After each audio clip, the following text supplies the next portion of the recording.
Welcome to Travis Laughs. I was reading that it's way easier for an audience to laugh at a comedian's jokes if they're confident he knows what he's doing, that he's not going to freak out and crash and burn in the middle and have a meltdown, whatever the case may be. So I just wanted to assure you guys I'm going to be completely fine.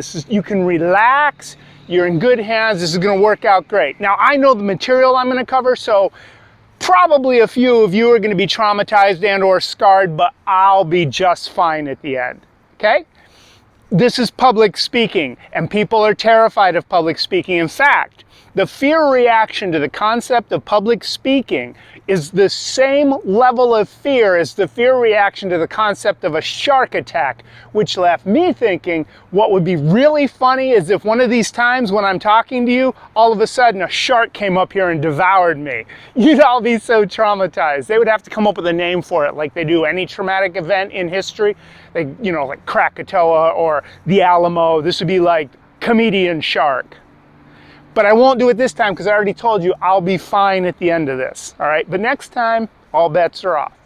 When I lived out in Bush, Alaska, I had a friend one time that showed me a document. He goes, this is a very important document. It's so important, I have to take it into town and I have to sign it in the presence of a notary publican. Made me very happy. And ever since then, I've been fascinated and wildly entertained when I hear people confidently using words incorrectly. And things like, well, you know, it's not easy being a parent. You got to do your best. You're going to mess up. Nobody gets it right all the time, but you just got to be the best perennial you can and hope for the best. Wait, what did you say?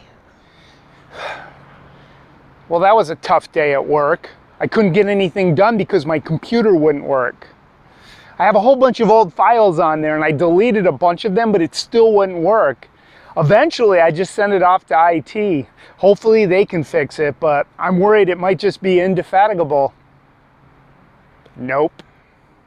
Oh man, my dentist appointment's coming up. I hate going to the dentist. They always find something wrong with me. I mean, every dentist I've ever had told me my teeth are recalcitrant. No, no, they didn't. But you got to be careful teasing people about their misuse of words. You got to be careful about anything you say. You got to be careful about anything you do these days because there are so many people out there practicing to be warriors in various ways, whether it's the shooting range or martial arts or the gym. They're all preparing for a war that is pretty much unavoidable if everybody's practicing to get ready for a war. The ones I worry about the most, of course, are people that have been practicing offenjitsu. You know this one? It's like, no matter what you do or what you mean, they can grab a hold and twist and be offended by anything you say. You know, hey, jitsu is a Japanese term. You're doing cultural appropriation in your joke telling, and that's not okay. All right, you know what? You actually might be right about that one. But a whole bunch of Brazilians used that term before I did. So if you're going to fight with somebody about cultural appropriation, why don't you start with them? And after you've defeated all of them, then come talk to me because I'll pretty much do whatever you say at that juncture. I've been thinking about working on whitening my teeth.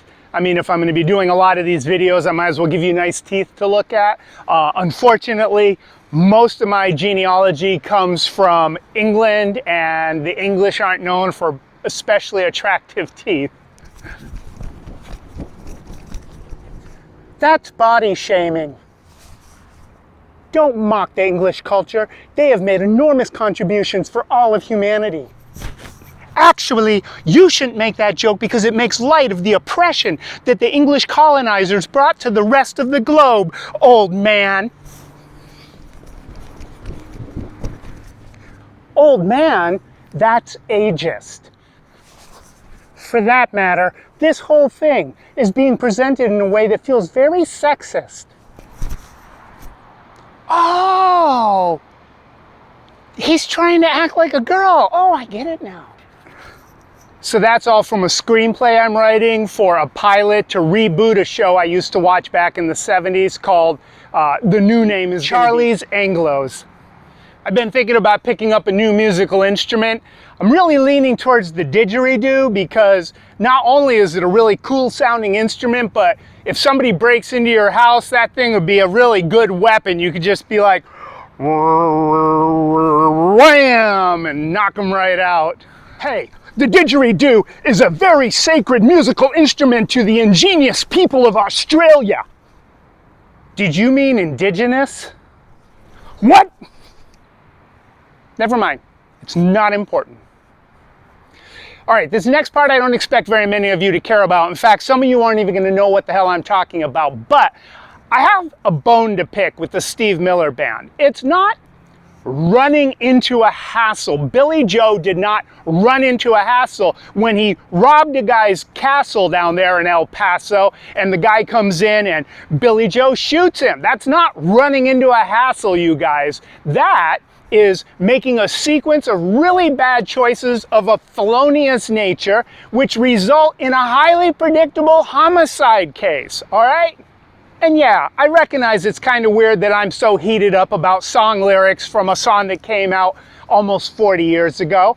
And I'm not sad that Bobby Sue stuck by her man, but how can we allow ourselves as a culture to encourage those two young people to take the money and run? That must be so confusing for them. I mean, at the very least, we should have encouraged them to be more like Jack and Diane and just kind of grope each other behind the Tastee-Freez. I mean, that would have been better advice than take the money and run. That must have been so confusing, so disorienting to them to have a nation telling them take the money and run. That must have been such a conflagration. You guys, thanks for hanging out here on Travis Laughs. I'll see you next time, I hope. And in the meantime, I hope you have a wonderful week. I hope life brings you a lot of joy and a bunch of fruition. Don't say old, that's sexist. Wow! Hey! And he pops himself in the eyeball.